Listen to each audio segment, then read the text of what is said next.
Live from London, this is Global Business. Hello, welcome to the programme. I'm Jamie Owen. And I'm Robin Dwyer. Our top stories. US investigators recover the data recorder from the ship that hit the bridge in Baltimore, where at least 6 people are presumed to have died. Our other headlines: come back and invest here. President Xi tells US executives he'll improve China's business environment as he looks to reverse the fall in foreign investment. Hundreds of thousands of Palestinians face heavy bombardment as the Israeli military steps up its siege on southern Gaza. A new electric SUV and a sports car. The Chinese EV giant XPeng unveils new models in Berlin as the firm continues its drive into Europe. And London hosts a feast for the world's food industry. Chinese businesses say they want a slice of the market. US investigators have recovered the data recorder from the ship that crashed into a bridge in Baltimore, causing it to collapse. At least 6 construction workers are presumed to have died after falling into freezing water. Divers are searching for their bodies. The disaster's forced the indefinite closure of the port of Baltimore, one of the busiest on the US East Coast. Well, the accident has raised concerns that it could disrupt global supply chains. Baltimore is a critical regional hub. Well, our correspondent Siobhan McCall is following the story. Siobhan. Thanks, Robin. Yes, Baltimore is the 9th largest port for international goods in the United States. More than 50 million tons of foreign cargo, worth around $80 billion was handled by the port last year. It is the busiest US port for car shipments. Around 850,000 vehicles from Ford, General Motors and China's BYD pass through every year. Baltimore is also very important for coal. It's the 2nd largest terminal for exports in the United States, and it's a significant exporter of liquefied natural gas, handling 500,000 tons each month. So the closure could have a big impact for Europe's LNG supplies and global energy supply chains.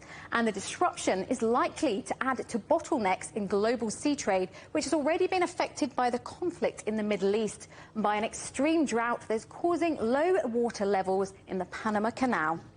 Siobhan, thank you very much indeed. Well, let's talk to Marco Forgione, Director General of the Institute of Export and International Trade. Marco, I hope you were able to hear Siobhan's headlines there, but just from the trade's perspective, if I can put it like that, the human tragedy obviously clear, but in terms of international trade, what are your people telling you? How bad is this? This is going to have a major impact in the short term. As was just being said, it's the 9th largest port in the US. It's a key deep water port on the east coast of the United States, the main route for automotive in and out of the US, and of course, as was highlighted, coal and particularly liquefied natural gas, which is a key issue for the UK and the EU in particular, because the US is the largest exporter of LNG to the UK.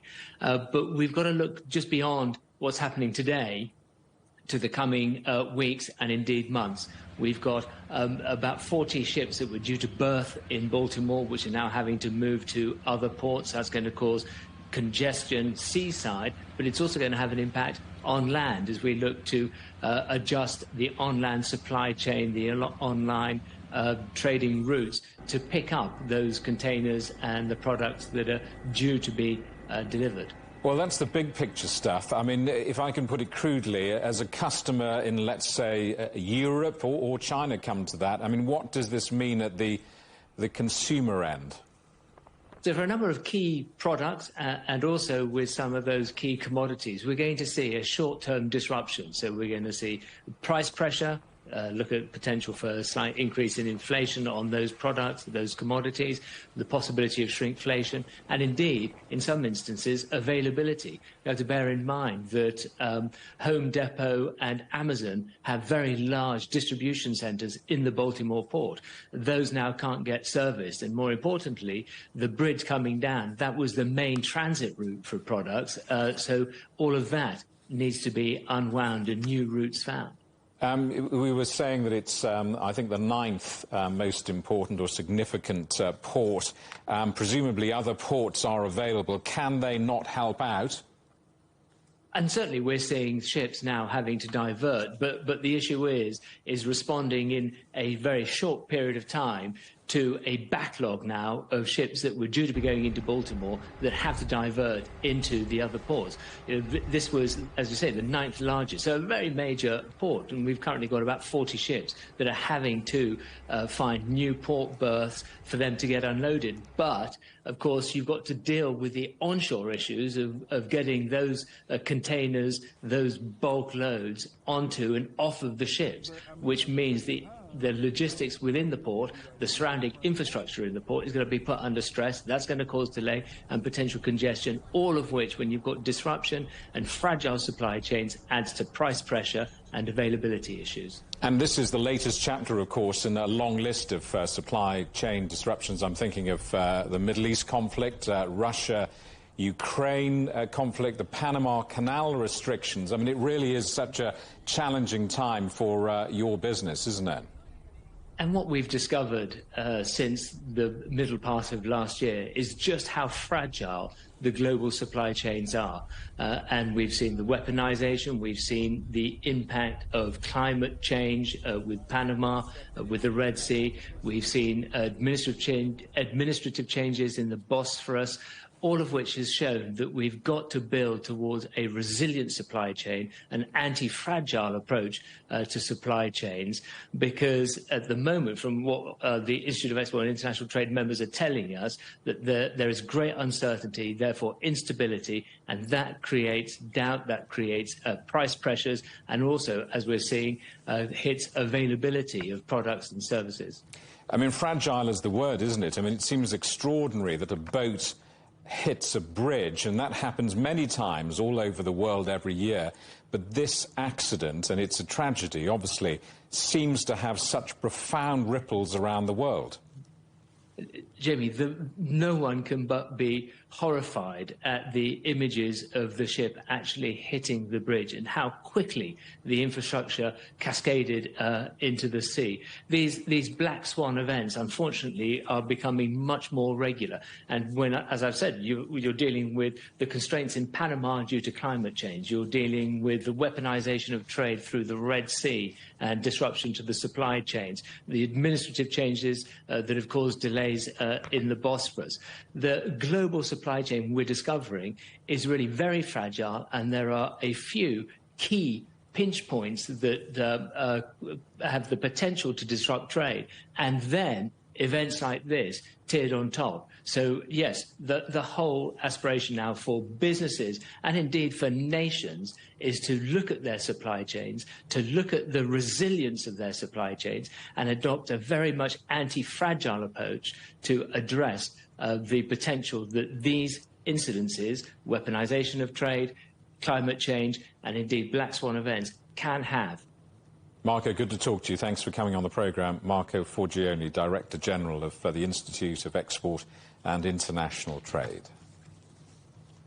Japan's yen has dropped to its lowest level in more than 3 decades, fueling market concern over potential government intervention to prop up the currency. The yen fell to just under 152 against the US dollar, the weakest exchange rate since 1990, before regaining some ground. Over the last 2 years, the yen's dropped sharply from around 115 to the dollar. Shares in the world's second largest fashion retailer have surged after H&M reported stronger than expected earnings for the first quarter. It posted an operating profit of $196 million. The company's new chief executive says it must concentrate on its core clientele to avoid losing further market share to rival and #1 fashion retailer Zara's owner Inditex. 3 major fashion brands in the UK have promised to change the way they describe the environmental impact of their clothes. The move follows action by the UK's competition regulator against so-called greenwashing. ASOS, Boohoo and Georgette Asda have signed pledges to use only accurate and clear claims. Come back and invest in China again. President Xi Jinping's message to global CEOs as he promised to deepen market reforms to improve the country's business environment. He's been meeting US business leaders and academics in Beijing. The group includes the bosses of Blackstone, Qualcomm, Bloomberg, the former Bank of England Governor Mark Carney. Beijing recently eased restrictions on foreign investment after it fell to a 30-year low. Well, Amy Selico heads the China office at the business strategy company Albright Stonebridge Group. She's also a former senior director for China Affairs at the Office of the U.S. Trade Representative.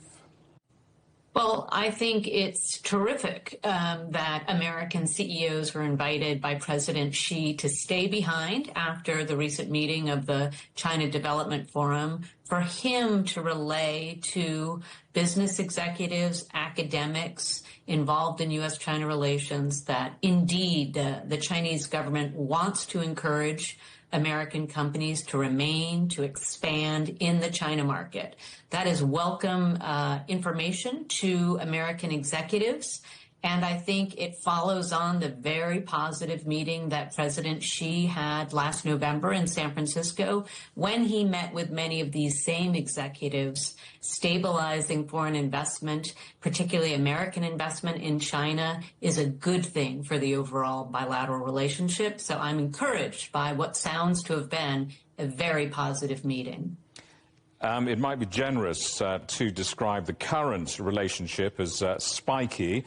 I mean, given the rather tense geopolitical environment, realistically, what are the outcomes from this? How will we know that it's been a success? When will we know that it's been a success?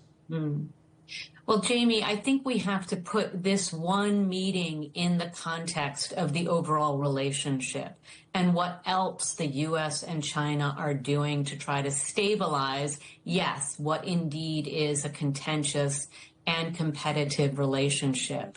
So just a few hours prior to President Xi meeting those American executives and academics and those who are promoting U.S.-China exchange, the Deputy Secretary of State, Kurt Campbell, tweeted that he had had a conversation with his counterpart, the Vice Foreign Minister, indeed to discuss continuing to stabilize U.S.-China relations, a relationship the Deputy Secretary of State characterized as one of competition, but one that requires continued coordination in order to maintain stability in the overall relationship. All of these dialogues are critically important so that the U.S.-China relationship, as spiky as it will continue to be, can remain stable and not a source of instability on the global stage.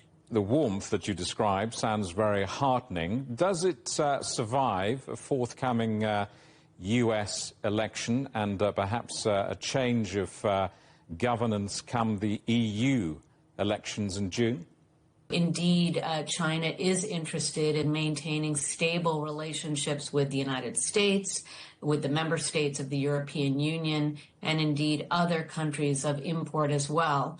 I will say I wouldn't characterize U.S.-China relations as particularly warm right now, but I do think it's a good sign that Americans in government and out of government are meeting with Chinese counterparts. It means that both in Beijing and in Washington, D.C., there's a premium being placed on the importance of dialogue to manage difficult issues as well as find areas of cooperation.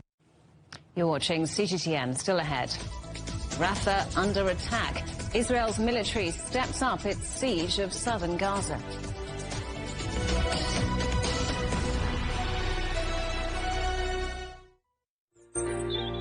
Ever wondered what's the difference between a bear and a bull market? Where are the cash cows? And who are the lame ducks? And what exactly are black swans? Grey rhinos? And unicorn companies? Make sense of it all with Global Business, only on CGTN. I think it should be more global cooperation. I would like to hear more the voice of the developing countries. Globalization has lifted more than 1 billion people out of poverty. The green transition has to happen. It's a necessity. Well, China and the United States are important powers in the world. What unites us is much more than what divides us. And I believe China is committed to this agenda. Join me, Juliet Mann, to set the agenda at these times every weekend on CGTN.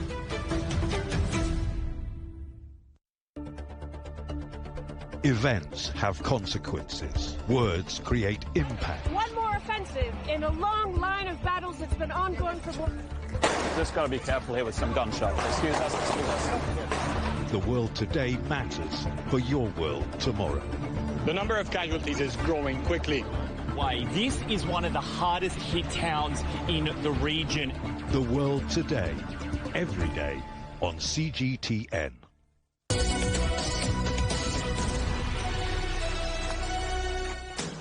Hello, welcome back to Global Business Europe.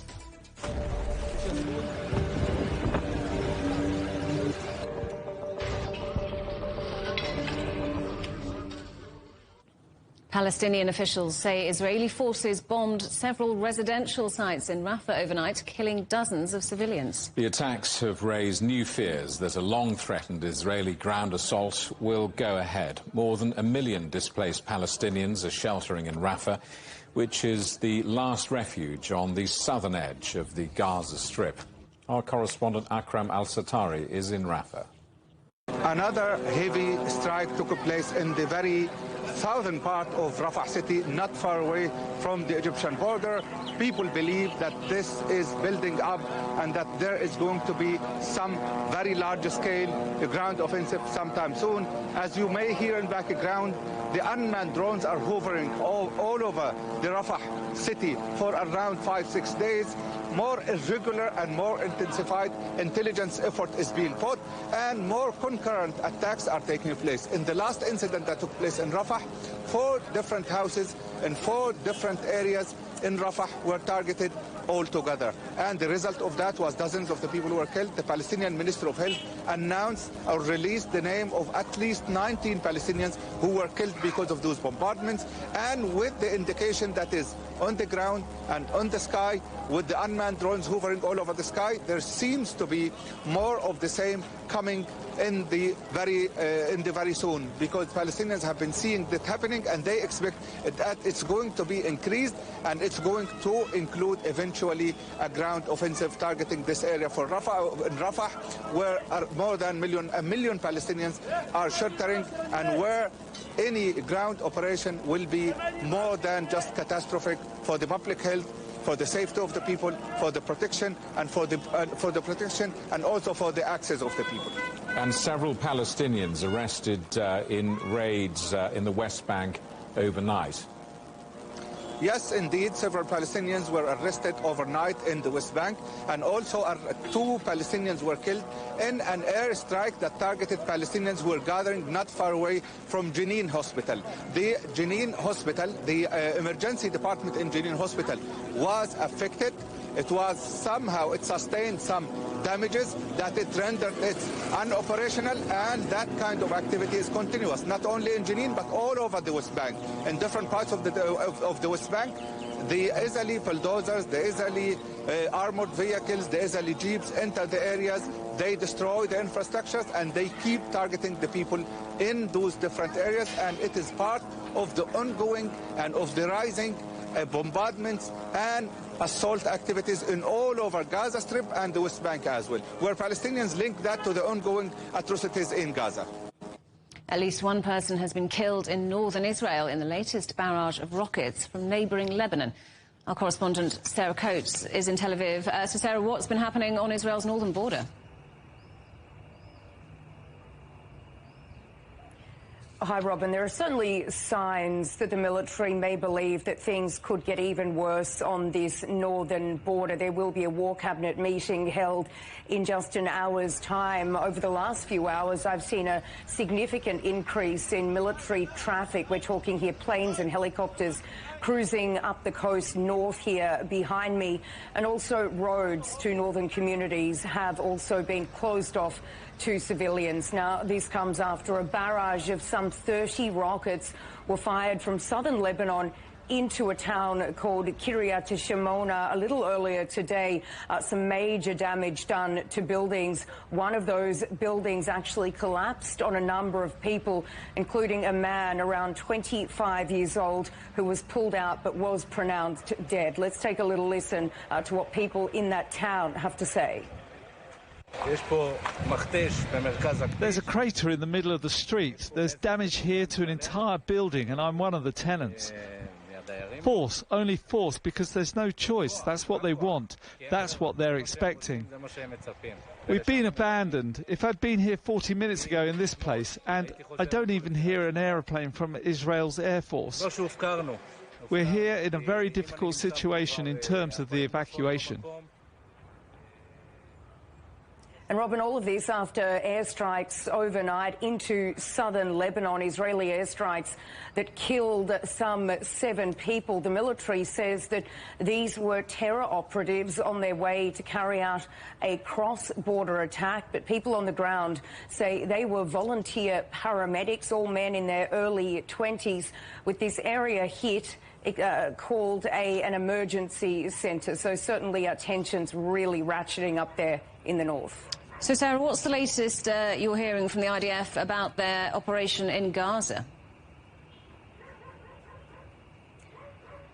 Well, the military, Robin, has just given a military operational update saying that these operations, these precise operations, are ongoing at the Al-Shifa hospital that is in Gaza City, the largest hospital in the enclave. They say that they're targeting terrorist infrastructure.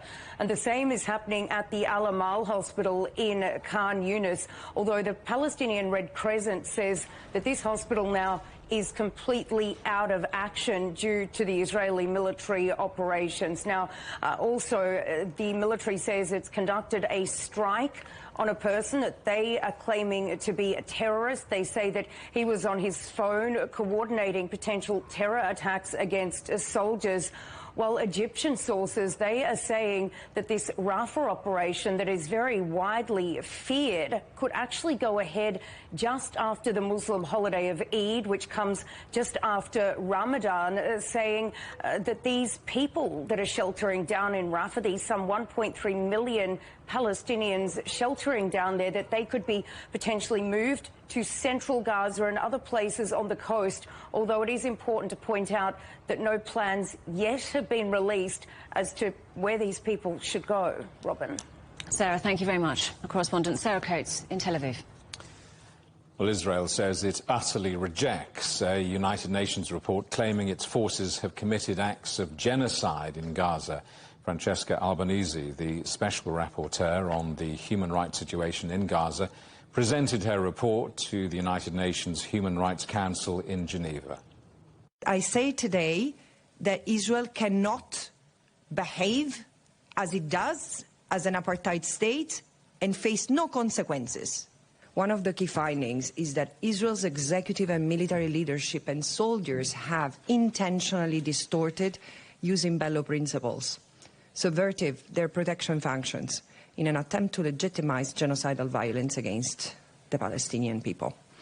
The only reasonable inference that can be drawn from the unveiling of this policy is an Israeli state policy of genocidal violence toward the Palestinian people in Gaza.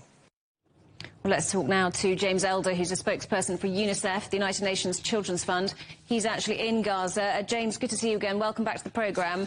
So you've been in Gaza for more than a week, as I understand it. How would you describe what you've been seeing and what the conditions are like?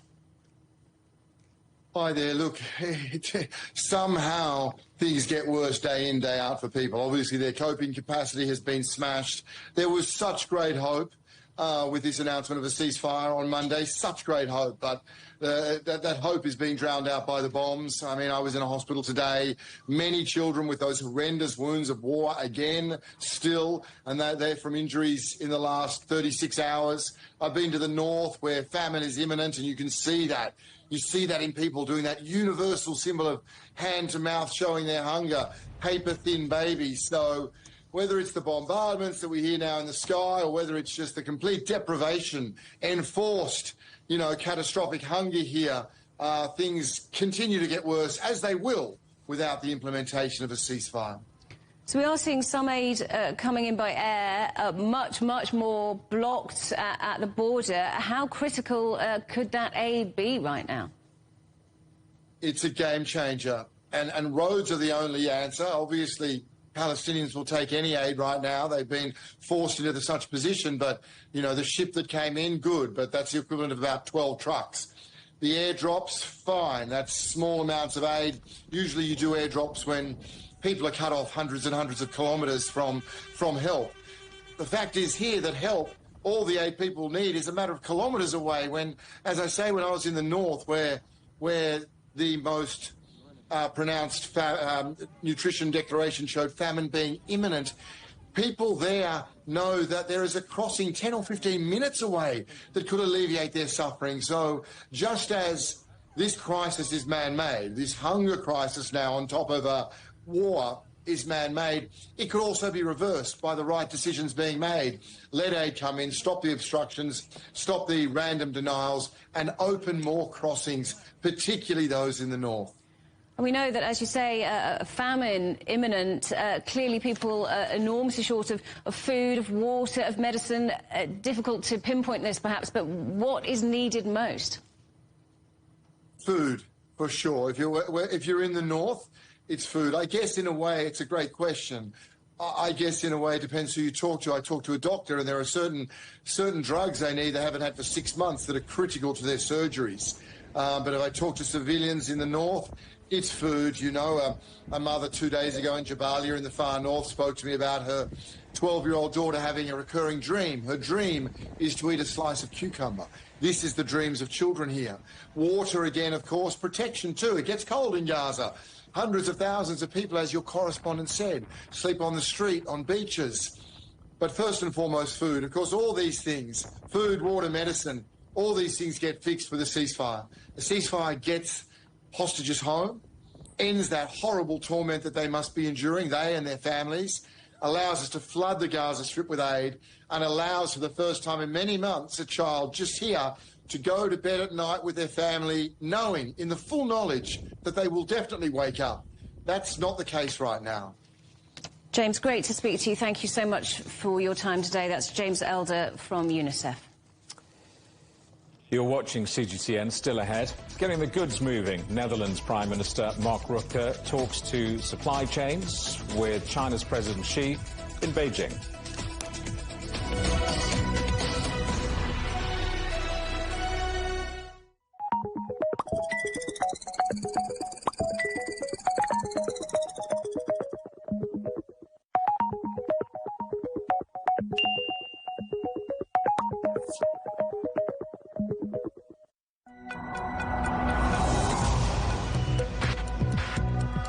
Each day, there are millions of stories. Each one can open new perspectives, new possibilities.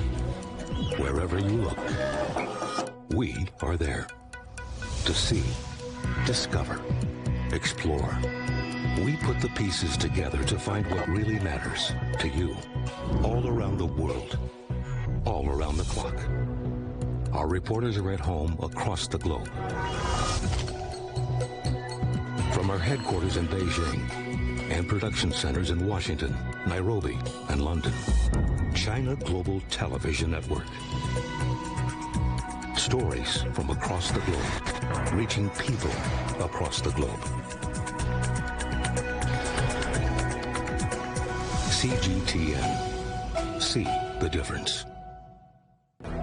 What do we mean when we talk about the difference?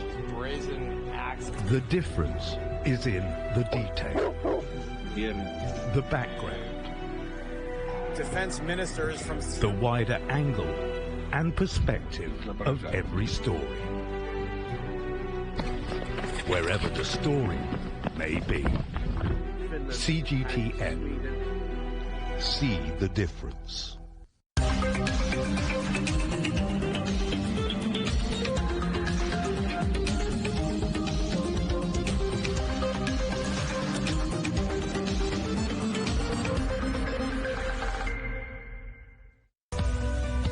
We are all connected across borders, across continents, connected by ideas, a shared humanity. Stay connected.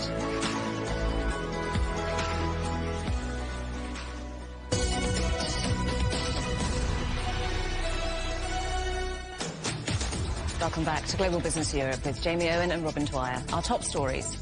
US investigators recover the data recorder from the ship that hit the bridge in Baltimore, where at least 6 people are presumed to have died.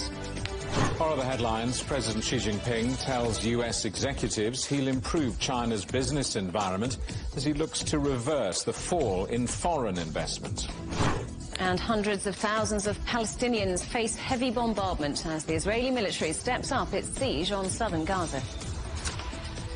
Decoupling from China leads nowhere, and cooperation is the only option. That was President Xi Jinping's message to the Dutch Prime Minister, Mark Rutte, during talks in Beijing. Xi called the Netherlands a gateway of cooperation between Beijing and Brussels and urged Dutch companies to invest in China. Our correspondent Ross Cullen reports. The Dutch government said the goal of the trip was to focus on economic cooperation opportunities, the importance of a level playing field and equal market access. The role of Dutch firm ASML has also been key in the discussions surrounding Mark Rutte's trip. It's the world's leading supplier for the semiconductor industry. And earlier this year, the Dutch government denied ASML the chance to export more of its tools and equipment into China, bowing to pressure from the United States. China is trying to develop its own homegrown chip-making industry. The United States is trying to reduce its reliance on China, and European countries like the Netherlands are trying to protect their interests. The last time that Mark Rutte and Xi Jinping met was on the sidelines of the G20 summit in Indonesia in 2022. At the time, the Chinese president said that countries should not politicize economics and trade, and that industrial supply chains should be maintained. This is Mark Rutte's 5th and likely final trip to China. He is standing down as a Prime Minister, a post he's held since 2010, as soon as parties can agree on the formation of a new government following national elections at the end of last year. Ross Cullen, CGTN, The Hague. The Chinese electric vehicle giant XPeng has been unveiling its new models in Berlin as the company continues its drive into Europe. The new electric SUV and P7 sports coupe are aiming to take on the competition in Germany, which is home to some of the world's most prestigious names in car manufacturing. Let's talk to our correspondent Trent Murray in Berlin. Trent, what can you tell us about these 2 new cars? Well, Jamie, it is a pretty momentous day as one of China's biggest EV makers officially says it is open for business in Germany. Those 2 cars that you mentioned, it is that coupe there behind me and the SUV. Now, they are both fully electric. Both have got a range of over 500 kilometres on a full charge, and both have been tasked by XPeng for taking on some of the biggest German auto giants. With journalists gathered, a round of applause, celebrating the arrival of the latest entrant to Germany's hotly contested car market. I think now we are ready for the most important and the center of Europe, Germany. Guangzhou-based XPeng officially enters Germany with 2 electric models. Its G9 battery electric SUV and P7 sports coupe. Teaming with technology, the company says it's ready to compete not just on price, but quality and reliability. We need to build the brand completely. We're starting from scratch. For a new brand in the market, a new Chinese brand in the market, there are 3 big elements that we need to cater for as well. We have to create surprise. You say, oh, wow, we didn't expect that. We have to create reliability. We received 5 stars in the Euro NCAP, but over and above all, we need to create trust. Germany is seen as the jewel in Europe's auto crown. Not only is it the continent's most valuable auto market, it's also home to some of the world's most well-known brands, like Volkswagen, Mercedes-Benz and BMW. Companies that now face some stiff new competition on their home turf. I hope that Volkswagen thinks That's a good move because they're our partner now. They just invested a big stake into our company, which helps us in Germany as well. So I'm sure they think, hey, we made the right decision. And if the others say, hey, that's a competitor, that's a compliment for us. So should they say that, fine. And, you know, we welcome competition. I hope they welcome competition as well.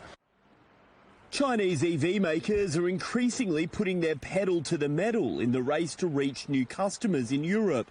XPeng joins the likes of BYD, NIO and GWM, all pushing forward with German expansion plans. Now, XPeng has arrived a little bit later in Germany than some of its other Chinese counterparts, but the company says that's quite deliberate in its design. You see, they launched in Norway about 3 years ago, and they say they've been using the experience there to craft their strategy for here. And given that they currently boast the third highest selling electric SUV in Norway, well, they're hoping to spread a little bit of that Scandinavian sales success here to Europe's biggest auto market. Travelling from Beijing for the launch, auto journalist Chang Yan. He says he was given a unique cross-cultural experience, testing a high-performance Chinese EV on a German autobahn, where by law there are no speed limits. I drive it push it to the limit. I drive it as 213 kilometers per hour in Germany. But I think that the driving ride experience is very good. So the chassis is very stable. I like the driving experience in Germany. And it's with autobahn-like speed that Europe continues to move towards overhauling its car industry. The EU has mandated what amounts to a de facto sales ban on petrol engines by the year 2035, meaning there'll soon be a lot of drivers in need of a new electric car. And when that happens, Chinese brands like XPeng say they hope to steer them in their direction. And XPeng's arrival in Europe comes off the back of a new report showing around a quarter of EV sales in Europe this year are expected to come from firms made in China. That has caught the attention of some lawmakers in Brussels who are currently probing whether local subsidies in China may be helping their cars undercut European rivals. Lawmakers are currently looking at that. Some say maybe tariffs could be on the way. But while regulators look at that, we also, Jamie, just have to look at a new form of innovation which XPeng says is coming. This is their Voyager X2 flying car. It's just done a low-altitude test in Guangzhou. The company tells me Europeans can expect to see this here in the next couple of years. It does have 2 seats, Jamie, in there. I'll reserve one for you. Well, I think we are looking also at your next company car. Trent, thank you for that. Our correspondent, Trent Murray in Berlin.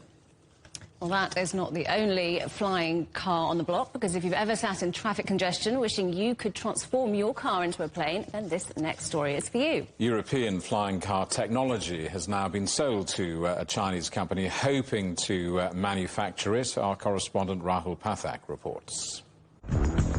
Ask most people about their vision of the future, the words flying cars are one of the first things that come to mind. Films from the silent classic Metropolis to more contemporary blockbusters like Back to the Future and Blade Runner have often used the trope of airborne vehicles to give us a snapshot of a more technologically advanced world. That world came a step closer with the news that China's Huibei Xianxin Flying Car Technology Company has signed a deal to produce and distribute the Air Car, which was originally developed by Slovakian firm Klein Vision. Experts say the news is significant, but airborne traffic jams probably a few years away yet. The rules that are going to be applied to all this new technology are very similar to the small private aircraft that I mentioned before. It's called general aviation. And it sounds a bit hair-raising when I say they're actually about 100 times less safe than conventional airliners. But in fact, even then, they're about the same level of safety as taking a taxi ride or something like that. The aircar first took to the skies back in 2021, with this prototype completing a 35-minute test flight. The car itself runs on petrol and takes just over 2 minutes to transform from a road vehicle into an aircraft. Weighing in at 1,000 kilograms, the two-seater has a top speed of 160 kilometers per hour and can fly at a maximum altitude of nearly 2,500 meters. The news that a Chinese company is moving ahead with mass production has led many to suggest that the country could steal a march on its rivals and become a market leader in airborne transport. The Chinese have got the money and the political will to keep going and make these huge investments to actually make this happen. So, and I think they recognise that this is one of their strengths, that effectively, because it's such a new technology, it's like a big leveller for everybody. So the former advantage that all the Western companies have got probably isn't there so much like it used to be. Vehicles based on the air car design will now be manufactured by the Hubei Shenzhen company, and the firm says it will be sold for use within a specific geographical region of China, which has yet to be disclosed. Rahul Pathak, CGTN. Asia has great potential to develop zero-carbon power generation. A story from the Boao Forum taking place in China's Hainan province. Our correspondent Gao Ang reports. Today we have a lot of interesting topics for the forum, such as artificial intelligence and also combating climate crisis, as well as deepening financial cooperation for Asia. And today, during the morning, I also moderated a panel about how innovation, green transition, and also the digitalization and integration could lead high-quality development. So top officials from the Ministry of Transport and also a chairman of Energy China and entrepreneurs from a new energy industry came to share their practices and experiences in different industries and also from their own perspectives. US markets have opened higher after days of negative performances in major stock exchanges, raising hopes that there could be a return to the market rally. Let's talk to our correspondent, John Terrett, who's at the New York Stock Exchange. So, John, this rally, is it on or is it off? Well, that is a very good question, and the simple answer is I don't know, and nor does anybody else for that matter. I mean, the thing is, I think markets are rather lacking direction at the moment, really. We're waiting for the next shoe to drop, as they say here. What's interesting is that yesterday, which was Tuesday, we had green all over the screen, despite the awfulness of Baltimore, which you would have thought might have rattled them a bit, but it didn't.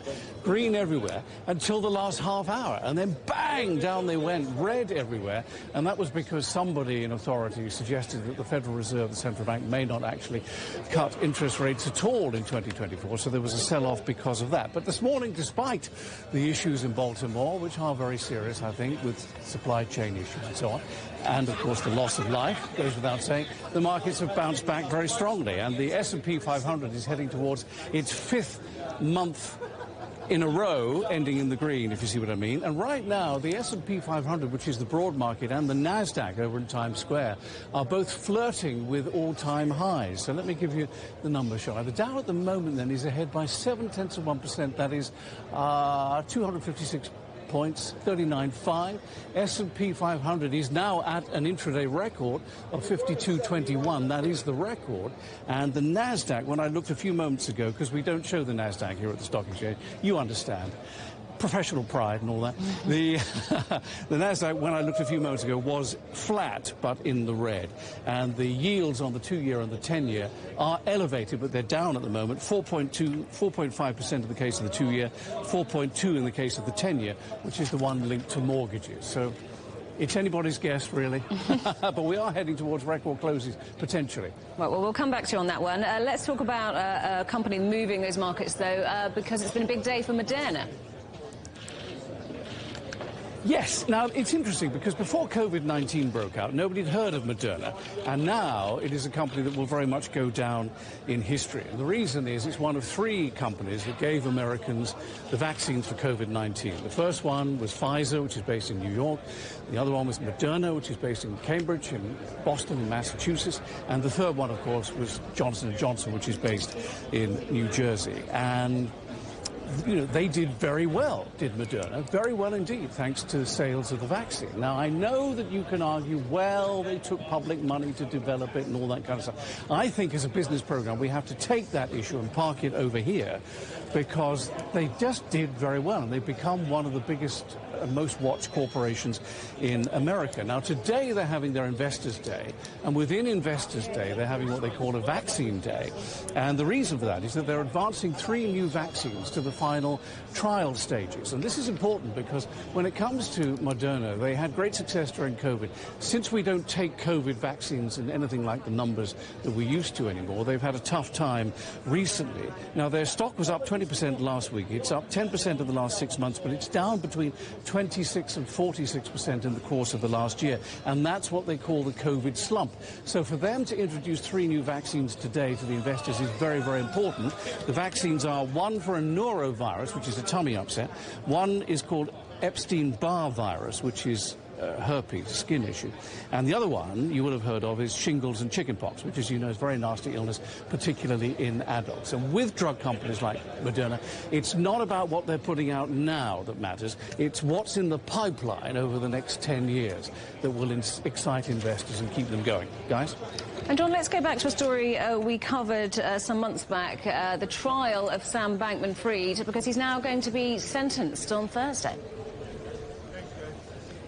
Yes, indeed he is. Sam Bankman-Fried was the head of the second biggest cryptocurrency exchange in the world, called FTX. He was jailed by, well, found guilty by a jury of his peers back in October and November of theft and fraud from that company. And tomorrow, Thursday, he will be sentenced. Now, Sam Bankman-Fried is a very odd character, okay? He just is. I'm reading the book by Michael Lewis about him at the moment. And some of the things that I've learned, you know, he would wear the same T-shirt, which was often stained, and shorts to business meetings all the time. He would be booked into the swankiest hotels and not turn up, or go to the room and just sit in a chair all night. He'd fall asleep on a blow-up bed in the office in the Bahamas midway through the afternoon. A brilliant mathematician, lousy at getting on with other people, but did want to, you know, do the greater good in the world. He wanted to use his company for the greater good of mankind. But it didn't work out like that, as we now know. He was courted by Wall Street and politicians. So now his lawyers have written to the judge saying, please don't jail him for the maximum. His mum has written to the judge saying he's a good boy, really. He promotes mixed emotions on Wall Street. Some people think jail him and throw away the key. Other people think give him a lenient sentence. Don't give him the full tilt, but do jail him. We'll know tomorrow when he is sentenced. I just direct you to Bernie Madoff in 2009, of course, the Ponzi scheme. Remember that? They gave him 150 years because when they catch these people, they really want to try and put off other people from doing the same thing. So it's anybody's guess. If I had to guess, I think he'd be given quite a stiff sentence, but not the full tilt. That would be my guess. But we'll know tomorrow. Well, we'll come back to you tomorrow for an update on that story. But for now, John Terrett's in New York. Thank you very much. You're watching CGTN. Still ahead, we've got a corking story from Portugal. Why rising demand from China is the toast of the tan.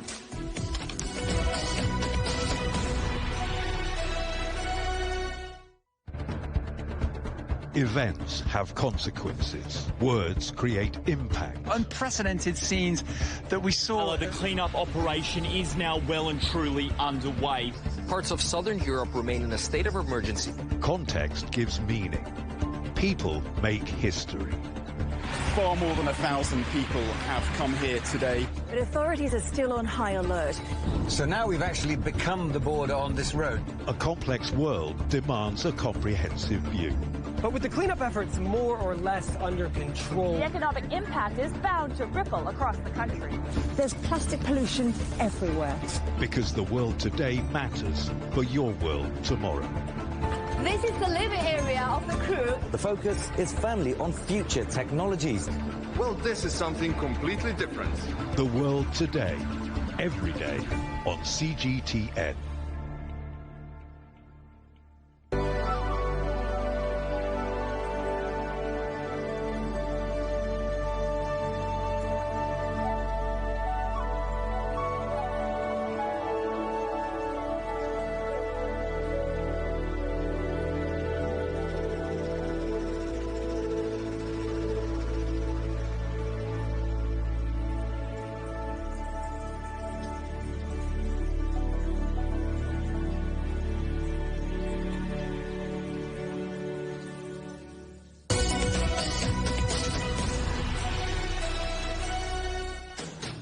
Welcome back to Global Business Europe. At least 5 people have died and several more are injured after a bus overturned near the German city of Leipzig. Our correspondent Peter Oliver is at the German Federal Transport Ministry. The bus left the German capital, Berlin, bound for Zurich, with 53 passengers and 2 drivers on board. Just under 2 hours into the journey near to the city of Leipzig, the bus veered off the autobahn and crashed onto its side. Emergency services and air ambulances were quickly at the scene. Saxony police have released a statement on social media confirming the deaths of 5 people who were on board, as well as numerous injuries to others. The operator of the service, Flixbus, has said the exact cause of the crash is still unknown. Eyewitnesses have told German media that no other vehicle was involved in the incident. An investigation is underway. Peter Oliver, CGTN, Berlin. Now, it's one of the Earth's most versatile and sustainable natural materials. Cork, used in products from the soles of shoes to nose cones on spaceships, is also a vital part of the wine industry. Portugal makes more of it than anywhere else and is seeing rising demand from China. Our correspondent Ken Brown reports. Cork oak trees. Some scholars argue that they have been around for 60 million years. Resilient and adaptable, here in southern Portugal they thrive despite the sandy soils and scarcity of water. The mainstay of this industry is Cork wine stopper production, but at the turn of the century it lost 30% of market share to plastic and screw-top alternatives preferred by Australian and New Zealand wine producers.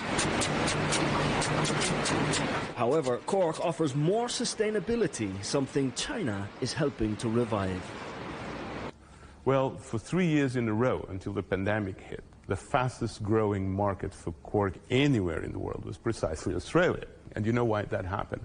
Because China decided that we want our wine with a material that is 100% renewable, 100% sustainable, 100% recyclable, and it makes a lot of sense to be in a bottle of wine. That is the power of the Chinese market. Portugal is the largest producer of cork in the world and is responsible for over 70% of global trade. 40 million cork stoppers like this one are produced every day around the country. Cork is like a thick layer of bark harvested once every 9 years. The tree isn't cut down or damaged, it simply grows back like layers of skin. Providing around 100,000 jobs in the wider Mediterranean region, the industry achieves a rare balance between people, planet and profit. Cork oak trees live over 200 years on average, and these forests are havens for emblematic species like the Iberian lynx and the imperial eagle. Its unique story is helping Portuguese exports to China too. You know, in China there is everything. You can have everything over there in China. There are a group of people that wants to be slightly different, that wants to say to their friends that they care. And they care and they use nice products, natural products, renewable products. I care for nature, I care for the world, and that's a story that now many in China is very important. Cork is 100% sustainable and biodegradable. Any excess that isn't used in the wine cork process is destined for other products that end up in our homes, cars, shoes, ceilings, fashion accessories, and even in space rockets. With demand rising in the Far East, growth looks guaranteed. Ken Brown, CGTN, Porto. London is hosting the International Food Industry and the UK's largest exhibition of its kind. Among them representatives from China who want a slice of the market. Our correspondent Stuart Smith reports. The UK imports over $70 billion worth of food a year. It comes from countries near and far. Where these stalls stand used to be where British traders returned from voyages round the world, bringing back with them lavish and exotic delights. Now this expo centre offers UK wholesalers the chance to discover what's getting taste buds tingling outside the country and introduce it to the British palate. Eric's wasabi certainly awakens the senses. While Japan may be known for the condiment most commonly associated with sushi, the ingredients come from his home region of Shandong. The wasabi is originally from Japan, but the material of wasabi is from China. So we have the advantage of the material, and we produce the final product of wasabi, and we supply around the world. I think here the UK market, they require the top quality products, and the market volume is very good. So I feel very confident about the market here. After Brexit, traders already active in the European Union now need to make an extra effort to forge relationships in the UK, which is why many are here. More than 1,500 companies from over 100 different countries are joining the Chinese representatives to try to get a bite of the British food and drink market. Globally, this is big business. The trade is worth more than $3 trillion a year. And it's not just food and drink that's on show here, it's the equipment that makes it too. There are ovens which use artificial intelligence to cook your dinner, a machine that autonomously cuts the meat for a doner kebab. And this company from Guangzhou makes a smart coffee machine designed for the hotel industry. The coffee culture is developed on our generation, so now it gets more and more popular. We have more and more coffee shops than the milk tea shops now. Yeah, so it's a good sign for Chinese coffee culture.